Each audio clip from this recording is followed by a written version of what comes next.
स्वागत है स्टूडेंट्स। देखो यहाँ पे क्वेश्चन दिया हुआ है कि an electron tube was sealed off during manufacture at a pressure of 1.2 into 10 to the power minus 7 mm of mercury at 27 degree centigrade. Its volume is 100 centimeter cube. The number of molecules that remain in the tube is। देखो, जैसे कि हमको number of molecules निकालना है तो पहले जो formula तुम यूज करते थे पीवी इक्वल्स टू एनआरटी, तो इसमें से जो नंबर ऑफ मोल्स है उसको हटा करके नंबर ऑफ मॉलिक्यूल्स वाला फॉर्मूला लगाना पड़ेगा। जैसा कि तुम जानते हो कि mole of one mole of gas is equal to N molecules, है ना। एन क्या, एवोगैड्रो नंबर। तो अगर एक मोल है तो उसमें एन मॉलिक्यूल्स होगा। तो हमारे पास अगर एन मोल्स है तो एन मोल्स ऑफ गैस क्या हो जाएगा, n into Na molecules. This is the total number of molecules. Total number of molecules is equals to n into Na। यहाँ से small n is equals to क्या आ जाएगा, n बाई Na। क्या आ जाएगा, n बाई Na। तो ये जो फॉर्मूला हमने यहाँ लिखा है PV इक्वल्स टू nRT, इसको चेंज कर दो। तुम इसको लिख दो PV equals to n by Na into R T. और इसमें से जो फॉर्मूला निकल कर आएगा वो उसको लिखने के लिए R बाई Na को अलग लिख दो इंटू टी। ये जो R बाई Na है इसको बोलते हैं बोल्ट्जमैन कांस्टेंट। तो n इंटू के टी। तो मेरे को चाहिए नंबर ऑफ मॉलिक्यूल्स, मतलब कैपिटल N चाहिए। So capital N is equals to P V upon k B T, Boltzmann constant into T. तो ये जो फॉर्मूला यहाँ पे निकल कर आया है यही हम यहाँ पे अप्लाई करने वाले हैं। तो मेरा नंबर ऑफ मॉलिक्यूल्स बहुत आराम से निकल जाएगा। अब देखो क्वेश्चन के हिसाब से प्रेशर कितना दिया हुआ था, 1.2 इंटू 10⁻⁻7 मिलीमीटर ऑफ मरकरी।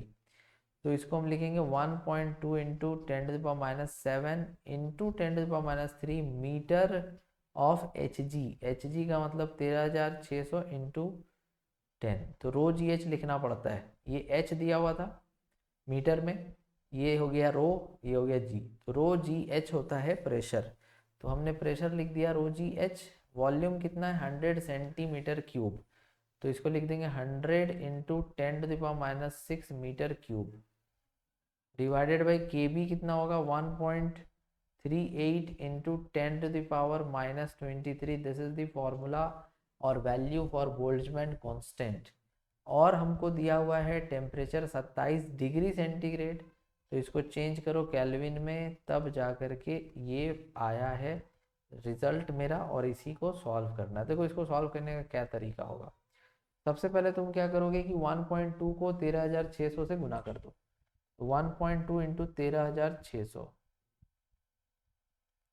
तो यह आ जाएगा 16,320।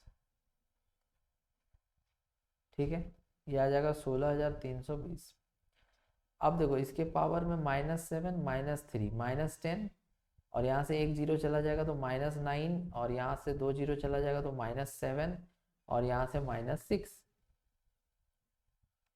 तो ये जाएगा -13। एक मिनट सॉरी, पहले तो तुम ऐसे कर लो, दो एक जीरो और एक तीन जीरो, तीन जीरो इससे कैंसिल हो जाएगा। ठीक है, बचेगा -7 और -6, तो -13 सही है। ठीक है, -13 डिवाइडेड बाई 1.38 इंटू 10⁻⁻23 इंटू 300। अब यहाँ पर हम क्या करने वाले हैं कि ये जो नीचे में 1.38 इंटू 300 है इसको गुना करो। तो 1.38 इंटू 300 414 हो जाएगा। 414 इंटू 10⁻⁻23। अब तुम डिवाइड करो 16,320 डिवाइडेड बाई 414, तो ये आएगा 39.42। 39.42 इंटू -13 है और 23 ऊपर जाके +23, 23 -13 -10। अब यहाँ पर हम एक डेसिमल आगे खिसका देते हैं, तो 3.942 इंटू 10⁻⁻11। एक मिनट, यहाँ पे थोड़ा सा हम लोग चेक कर लेते हैं। ठीक है, यहाँ पे हमने -10 गलती से लिख दिया है, इसको सही कर लेते हैं, बाकी सब सही है।